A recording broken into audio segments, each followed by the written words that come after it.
Hi, I'm Dr. Lisa Thompson of drlisathompson.com, and I have a question for you. Have you read this book, This is Marketing by Seth Godin?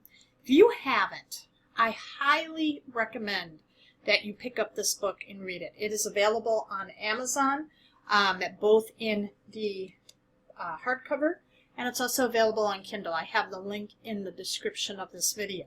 But what's great about this book, and there was something in here that really struck with me, especially for home business owners, is that we've often heard that it is the list makes you a fortune. The money is in your email list. So people think that you have to have a list in the thousands and hundreds of thousands to really be financially free. Now in this book, what they talk about is having only 1,000 true fans, okay? As far as responsiveness, you need a responsive list. You need just responsive fans, okay? So I'm going to open this up here because there were two really great things in this chapter that I really want you to understand. So in this, they talk about in 2008, Kervin Kelly, the founding editor of Wired, wrote an essay that described the simple truth of the smallest viable market, that 1,000 true fans can give you financial freedom.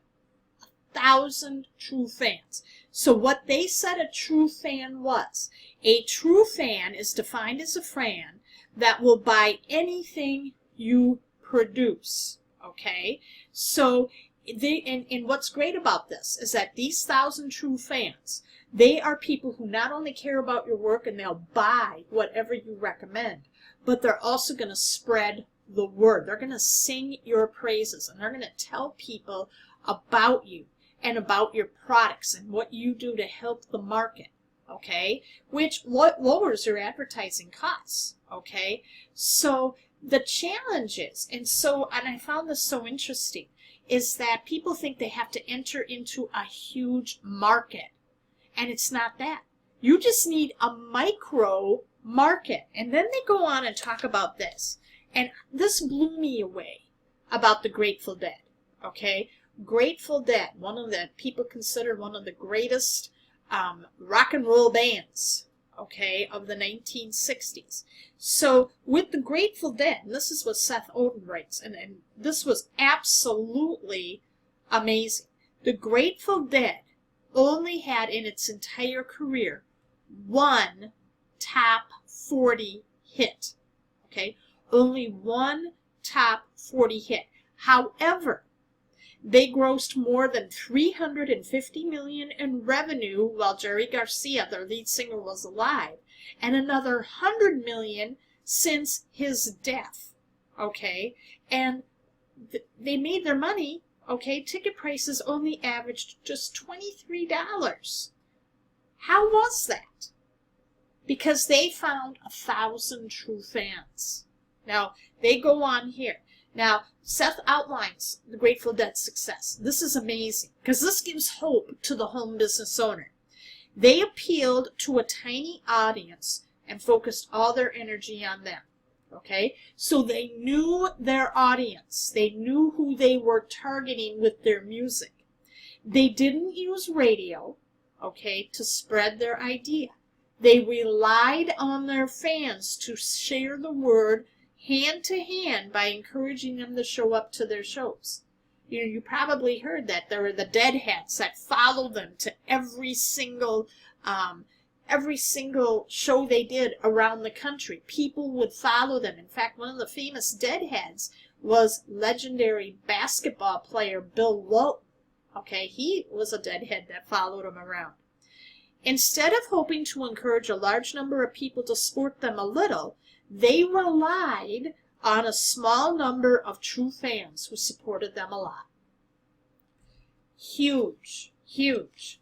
They also said they gave their fans plenty to talk about and to stand for, insiders and outsiders. So when people went to a Grateful Dead concert, they got their money's worth because there was an element of intimacy that the band had. They knew their fans so well. They engaged with their fans.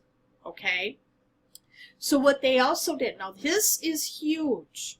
Okay? They needed 3 things to pull that off, to get the 1,000 true fans. They needed to be talented. Okay? And they had to be consistent. That's number 2. Okay? They had to be practice patience and consistency. All right?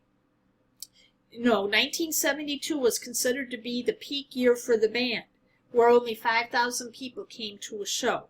It took more than a decade before the Dead became an overnight success. They kept at it.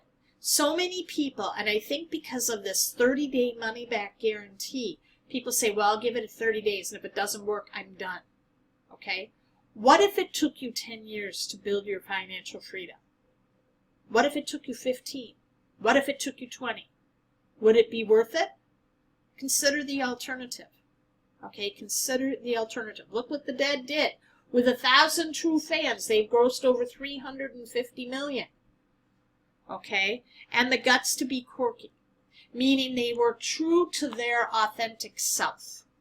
They always kept being true to who they are. They didn't go off and be something they weren't. That's what we have to do. To find your true fans, okay, they're going to love you for your quirkiness. They're going to love you for your authenticity. They're going to love you, okay, for who you are and what you stand for, okay? You don't need to spout off and act like the next Grant Cardone and use all the Grant Cardoneisms or Tony Robbinsisms, okay? You want to put this in your own words, in your context, in the language your true fans are going to understand.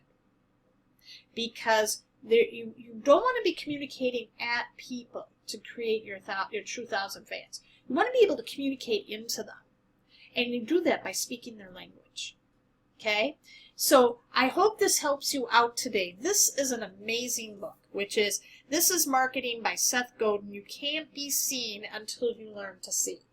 This, I strongly suggest pick it up, read it, add it to your success library. Again, I put the link in the video description so you can go and pick that up.